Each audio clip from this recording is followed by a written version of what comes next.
안녕하십니까. 여의도 24시입니다. 이번 시간에는 홍준표 대구시장에 대해서 또 얘기를 해보겠습니다. 여러분들 홍준표 대구시장이 한동훈 전 국민의힘 비상대책위원장을 계속 공격하는 것은 잘 알고 계실 겁니다. 근데 그 표현이 너무나도 기존의 국민의힘 지지층, 국민의힘 당원들, 이 한동훈 비상대책위원장을 환호했던 그런 사람들의 감정을 자극하는 그런 표현들을 계속 써대고 있기 때문에 상당히 이게 논란이 되고 있습니다. 그리고 과연 홍준표가 그럴 말을 할 자격 자체가 있는 사람이냐, 그리고 꼭 지금 이런 시기에 그런 말을 해야 되겠느냐, 이런 지적들이 제기될 수밖에 없습니다. 그런데 여러분들 정치인이 자기의 어떤 정치적 이속에 따라서 이런저런 말을 해대고 다른 사람을 이렇게 깎아내리고 그런 거야 자기의 자유기 때문에 그걸 굳이 또 뭐라고 싶은 마음은 별로 없습니다. 다만 그 말이 합당해야 합니다. 그 말이 맞아야 됩니다. 그 말이 설득력이 있어야 됩니다. 그런데 홍준표 시장의 그런 비난, 한동훈 책임론, 그 다음에 국민의힘한테는 또 뭐라 그럽니까? 한동훈한테 뭐라 그랬습니까? 어디서 깜도 안 되는 애를 데리고 와서 말이야, 문재인 사냥개, 이렇게 했지 않습니까? 대권 노름에 빠져가지고 셀카 찍기만 바빴다. 그래서 총선을 말아먹었다. 그 소리를 했지 않습니까? 근데 또 그러면 뭡니까? 국민의힘한테는 뭐라겠습니까? 배알도 없고 오기도 없다. 어디서 그런 깜도 안 되는 애를 데리고 와서 박수치고 그러니 기분이 좋더냐 막 이렇게 얘기했지 않습니까? 그건 결국에는 그 한동훈을 환영했던, 한동훈을 믿었던, 한동훈을 의지했던, 한동훈 비상대책위원장 원톱 체제로 운영됐던, 그리고 거기를 응원했던 그 국민의힘 지지층을 갖다가 결국에는 비난한 것과 같다. 이렇게 얘기할 수밖에 없습니다. 그러니까 홍준표는 이 한동훈이라는 그 차기 유력 대권 주자, 이 보수정당 또는 여권의 유력 주자가 이번 기회에 재기하거나 정치판에 다시 돌아오는 것을 완전히 차단하기 위해서 이런 얘기를 한 것이 아닌가, 그런 생각이 들 정도로 상당히 자극적인 표현을 써가면서 그 지지층의 반발을 불러올 게 뻔한 그런 표현들을 써가면서 지금 이런 언론 보도 이런 것들이 뻔히 될 걸 알면서 이런 글들을 페이스북에 올리고 있습니다. 그런데 오늘은 돌연 누구 니 탓 내 탓 하지 말자, 그냥 우리 탓을 하자, 우리가 총선을 진 거다 하면서 이런 얘기를 하고 있습니다. 지금까지 연속 이틀 동안에 한동훈 책임론, 지금 현재 자기가 속한 정당이 총선에서 대참패를 했고 그 정당을 지지했던 지지층이 지금 현재 집단 우울증에 빠진 이 상황에서, 그리고 그 사람들이 지금 이 나라가 앞으로 어떻게 될 것인가 이런 것들을 걱정하는 상황에서 그 당의 원로라고 자처하는 사람이 이런 소리를 해대고 있는 게 과연 정상적인 정무 감각을 가진 사람이라고 한다면 이해할 수 있는 것인가 라는 그런 의문이 제기되고 있지 않습니까? 그런데 저는 홍준표라는 사람을 지지하든지 지지하지 않든지 그런 걸 떠나서, 그리고 홍준표의 한동훈 책임론에 대해서 동의하지 않든지 그런 걸 떠나서 이 홍준표가 얘기하는 것 자체가 사실관계와 들어맞지 않는다. 그렇기 때문에 이거는 홍준표의 일방적인 주장이고 근거가 없는 주장이다. 근거가 없는 주장은 뭡니까? 궤변입니다. 궤변. 그래서 이 홍준표의 궤변을 제가 여러분들하고 얘기를 해보려고 합니다. 홍준표가 이런 얘기를 합니다. 11일날 자기 페이스북에다 이런 글을 썼습니다. 후회된다는 말은 뭡니까? 자기가 그걸 후회한다, 그 얘기 아니겠습니까? 이 당을 보수 언론에서도 주장하듯이 없어지도록 그냥 두었으면, 그러니까 이 말은 홍준표가 옛날에 항상 했던 얘기가 있습니다. 틈만 나면 그 얘기를 합니다. 자기가 보수 세력을 재건했다. 자기가 박근혜 탄핵으로 질이 멸렬한 붕괴, 괴멸 직전이었던, 사실상 괴멸 상태였던 보수 세력을 재건했다. 이 당을 재건했다. 그러니까 자기가 한마디로 이 당의 주인이고 자기가 한마디로 이 당의 본류다. 그 누구도 이 자유한국당, 그 다음에 새누리당, 그 다음에 국민의힘, 여기에서 그 누구도 자기한테 뭐라고 할 수 있는 사람이 없다. 내가 이 당의 본류다. 그런 주장을 계속 해왔지 않습니까? 자기가 이 당을 살렸고 자기가 이 보수 세력을 다시 재건했다. 자기가 보수의 적자다. 근데 왜 어디서 딴 사람만, 근데 어디서 왜 윤석열을 데리고 오고 어디서 왜 또 한동훈을 데리고 오냐, 이런 취지지 않습니까? 이 홍준표라는 사람이 11일날 자기 페이스북에다가 이렇게 썼습니다. 후회되는 것은 그때 2017년 대선 때를 얘기합니다. 이 당을 보수 언론에서도 주장하듯이 없어지도록 그냥 두었으면 지금처럼 무기력한 웰빙 정당이 되지는 않았을 건데 돌아보면 참 후회되는 일이다. 이렇게 얘기를 했습니다. 그러면은 뭡니까? 그때 당시에 자유한국당을 망하게 냅뒀어야 된다고? 지금 그 소리를 하는 겁니까?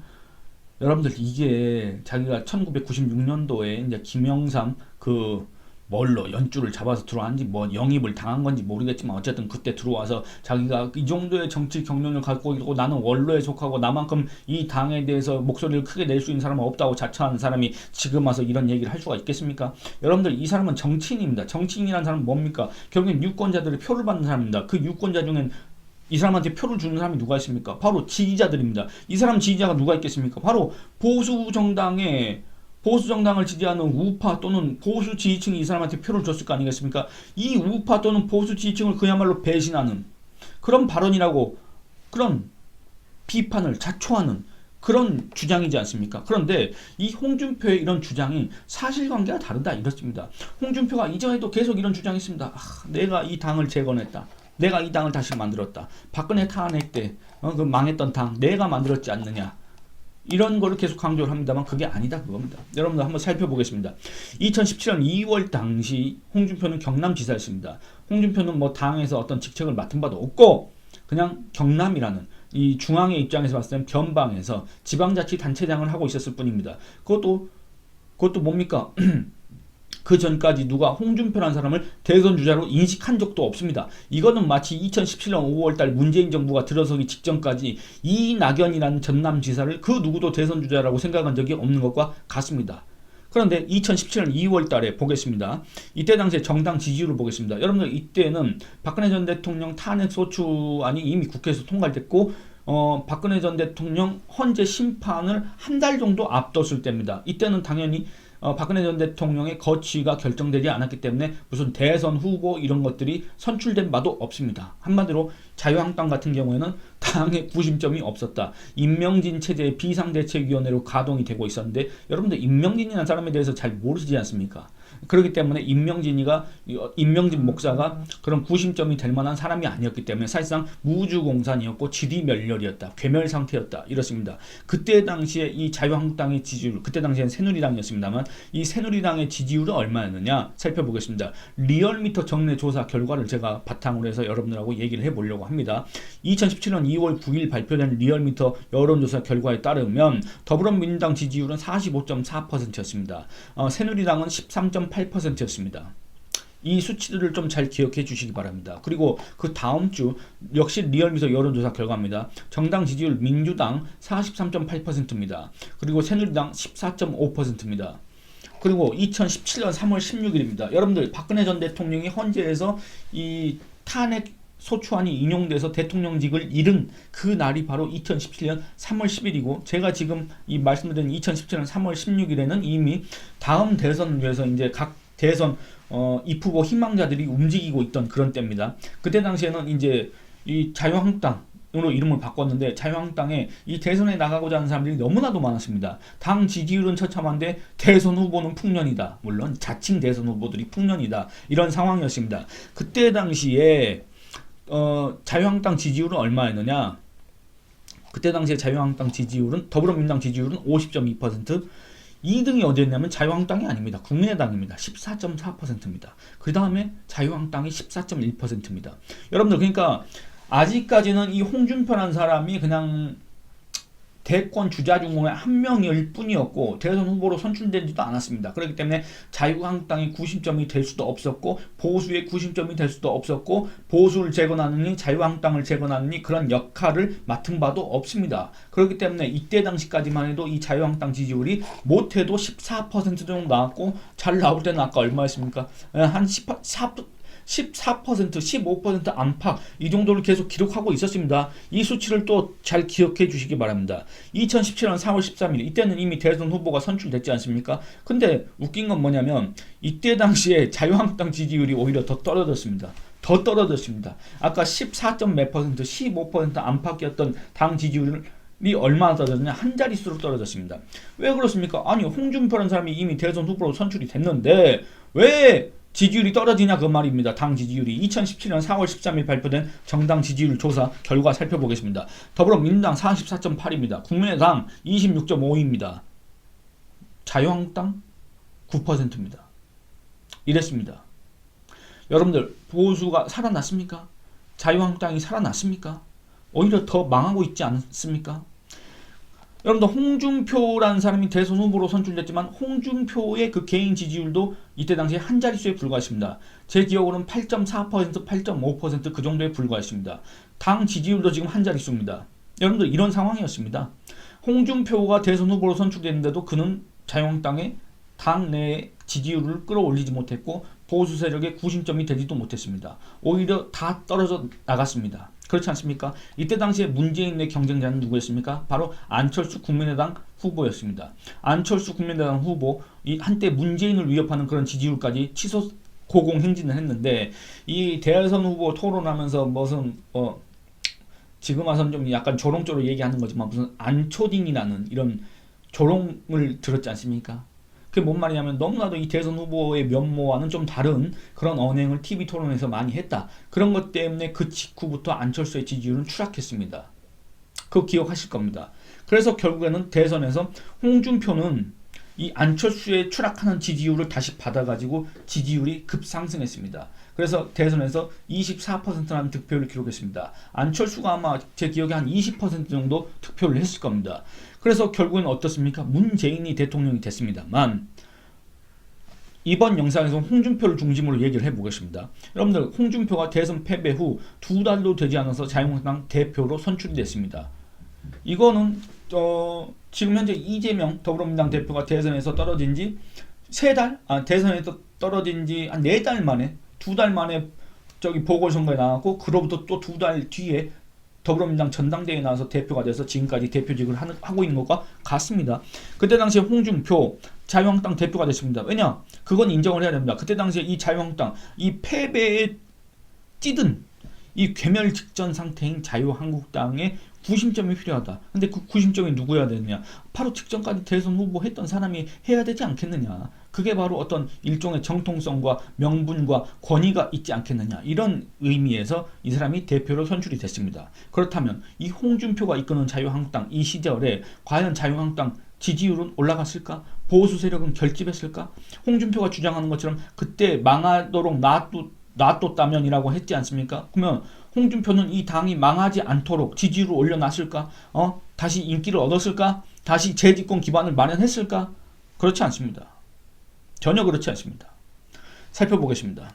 홍준표가 당대표가 된 2017년 7월 1주차 자유한국당 지지율 16.2%입니다. 그러니까 여러분들 뭔 말입니까? 이 박근혜 전 대통령 탄핵으로 인해서 괴멸 직전까지 몰렸을 때 이 새누리당 또는 자유한국당 지지율이 15% 안팎이었는데 대선 때 홍준표 지지율은 24%였지만 그 직후 다시 자유한국당 지지율은 16%로 돌아갔다 그겁니다. 대구 경북에서조차 자유한국당 지지율은 20%대 중반에 머물렀습니다. 8월 1주차 살펴보겠습니다. 여러분들 이거는 이제 제가 매달 1주차 여론조사 결과를 같이 얘기를 해보겠습니다. 8월 1주차 16.5%입니다. 이때 당시에 더불어민주당 지지율 50.6%였습니다. 거의 더불어민주당 지지율의 3분의 1에 불과한 수준이었습니다. 역시 대구 경북에서의 지지율 20% 중반에 불과했습니다. 9월 1주차도 마찬가지입니다. 16.7%입니다. 대구 경북 지지율 여전히 26% 정도밖에 되지 않았습니다. 10월 달에는 1주차 조사가 없었습니다. 2주차 18.9%입니다. 11월 1주차에는 16.8% 다시 떨어졌습니다. 12월 1주차에는 17.8%가 됐습니다. 여러분들 2018년으로 넘어가겠습니다. 1월 1주차 18.6%, 2월 1주차 18.7%, 3월 1주차 19.2%, 4월 1주차 20.8%. 그래서 홍준표가 당대표가 되고 나서 몇 달입니까? 7월에 당대표가 되고 나서 4월까지 해가지고 몇 달입니까? 9개월? 10개월? 10개월 동안 당 지지율이 불과 얼마 올라갔습니까? 3% 남짓? 3%포인트 남짓 올라갔습니다. 여러분들 이게 보수 세력을 재건한 거고 자유한국당을 살려둔 겁니까? 자유한국당 지지율을 올린 겁니까? 그렇게 평가할 수 있겠습니까? 여러분들 지금 그 어떤 대표가 와서 이렇게 해놓고 내가 국민의힘을 살렸다 이렇게 얘기한다고 한다면 여러분들 거기에 동의하시겠습니까? 여러분들 그 말이 설득력 있다고 느끼겠습니까? 그걸 한번 생각해 보시기 바랍니다. 그리고 결국에는 19.6%까지 올라갔지만 결국에는 6월 2주차 때 살펴보겠습니다. 요 직후에 바로 지방선거 6월 13일 지방선거가 있었습니다만 지방선거를 앞두고 당 지지율은 오히려 17.6%까지 떨어졌습니다. 그리고 여러분들 지방선거 결과 지금 보셨지? 다 아시지 않습니까? 기억나시지 않습니까? 전국 광역자치단체장 기준으로 했을 때 이 자유한국당 홍준표가 이끌었던 그 당이 당선자를 배출한 곳은 대구광역시장과 경상북도지사 말고는 아무것도 없었습니다. 그때 당시에 그 지도 있지 않습니까? 이 빨간색, 자유한국당을 상징하는 빨간색은 대구와 경북, 이 한반도 안에서, 이 남한 안에서 이 동쪽 한 귀퉁이, 심지어는 부산, 경남, 울산도 다 뺏겼지 않습니까? 요 한 귀퉁이 대구, 경북만 빨갈 뿐 나머지는 다 파랗게 물들었지 않습니까? 이게 바로 홍준표가 대표를 수행할 때 자유한국당의 성적이고 자유한국당의 결말이고, 홍준표가 지금 현재 그리고 예전부터도 계속 자랑해왔던 보수 재건의 실상입니다. 이걸 알아야 됩니다. 여러분들, 정치인들이 자기를 올려서 얘기한다, 뭐 자기를 뭐 이렇게 과대 포장한다, 선전한다, 뭐 그런 건 어쩔 수 없습니다. 당연한 겁니다만 그거에 속지 않아야 됩니다. 그거에 넘어가지 않아야 됩니다. 그런 가스라이팅 세뇌에, 그런 일방적인 주장에 넘어가지 않아야 됩니다. 그러려면 어떻게 됩니까? 이런 사실관계를 항상 파악하고 있어야 됩니다. 여러분들, 그 뒤에 이 홍준표가 당대표직에서 물러난 다음에 비대위 체제로 돌아갔습니다. 김병준 비대위 체제로 돌아갔습니다. 그때부터 다시 자유한국당이 지지율을 회복하고 황교안 체제에 들어와서 그 지지율을 또 회복하고 그랬습니다. 그 지지율이 결국에는 언제입니까? 이 국민의힘 시절까지 온 겁니다. 국민의힘 시절에 와서 결국에는 2021년 4월달 서울시장 보궐선거, 부산시장 보궐선거에서 이기고 나서 이제 승기를 잡기 시작하면서 결국에는 대선에서 이겼던 겁니다. 이 홍준표가 지금 와서 보수를 재건해내는데 그때 내가 살려둔 당 너무 후회스럽다, 그냥 망하게 돼야지. 여러분들, 그때 당시에 홍준표의 그런 역할, 기여, 이런 것과 지금 현재 국민의힘과는 별로 연관관계가 없다. 이거를 말씀드리겠습니다. 물론 그 어려운 시기에 홍준표라는 사람이 대선 후보로 나와서 일종의 이 보수 세력의 구심점 역할을 했던 거. 근데 그게 홍준표이기 때문에 그런 게 아니라 어쨌든 이 유일한 보수 정당이라고 할 수 있는 자유한국당의 대선 후보였기 때문에 그 사람을 중심으로 결집할 수밖에 없었다. 이런 여건일 수밖에 없지 않습니까? 그렇기 때문에 그게 홍준표이기 때문이가 아니라 자유한국당 대선 후보였기 때문에 그렇다. 그렇다면 한다면 만약에 홍준표가 보수 세력의 구심점이었다고 한다면 왜 자유한국당 대표 시절에는 자유한국당 지지율이 요지부동이었냐 그겁니다. 왜 10%대 중후반에서 머물러 있었냐 그겁니다. 왜 지방선거에선 그렇게 처참하게 졌느냐 그런 말입니다. 왜 지방선거에선 각 지의 후보들이 홍준표 지원 유세 오지 말아라 이런 요청까지 했겠습니까? 이런 것들을 생각해 봐야 됩니다. 홍준표 시장은 아직도 대권 꿈을 꾸고 있는지 모르겠지만 그런 것도 객관적으로 자기의 위치, 자기의 미래, 이런 것들을 한번 다시 계산을 해봐야 됩니다. 여러분들, 이게 보수 세력을 재건한 거고 자유한국당을 살려둔 겁니까? 자유한국당 지지율을 올린 겁니까? 그렇게 평가할 수 있겠습니까? 여러분들, 지금 그 어떤 대표가 와서 이렇게 해놓고 내가 국민의힘을 살렸다 이렇게 얘기한다고 한다면 여러분들 거기에 동의하시겠습니까? 여러분들 그 말이 설득력 있다고 느끼겠습니까? 그걸 한번 생각해 보시기 바랍니다. 그리고 결국에는 19.6%까지 올라갔지만 결국에는 6월 2주차 때 살펴보겠습니다. 요 직후에 바로 지방선거 6월 13일 지방선거가 있었습니다만 지방선거를 앞두고 당 지지율은 오히려 17.6%까지 떨어졌습니다. 어떻습니까? 오히려 떨어졌습니다. 그럼 홍준표가 당대표가 됐을 때 당 지지율 얼마였습니까? 16.2%였습니다. 지지율을 올렸다고 얘기할 수가 있습니까? 여러분들? 이런 상황입니다. 홍준표가 대선 후보로 나와서 뭐 그때 당시 열악한 상황에서, 어려운 상황에서, 보수 세력이 괴멸된 상황에서 대선 후보로 뛴 점은 인정하겠으나 그렇다고 해서 홍준표가 보수 세력을 다시 되살려놨다느니, 홍준표가 무슨 당을 재건했다느니 이런 얘기를 할 자격은 없다 그겁니다. 왜? 지표상으로, 수치상으로, 통계상으로 그걸 뒷받침할 자료가 하나도 없다 그겁니다. 그렇지 않습니까?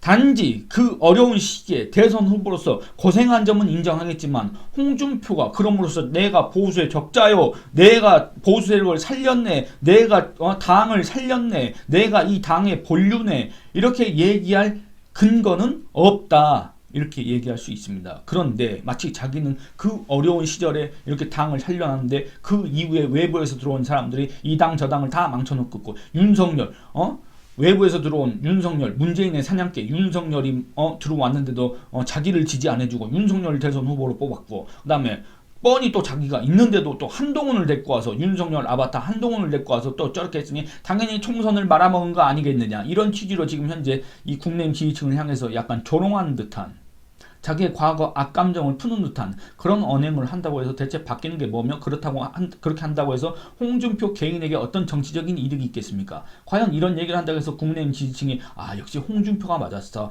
홍준표가 보수의 흑자고 홍준표를 찍었어야 됐어. 이제부터 홍준표를 중심으로 뭉쳐나가자 이렇게 생각하겠습니까? 아니면 오히려 홍준표를 더 배척하겠습니까?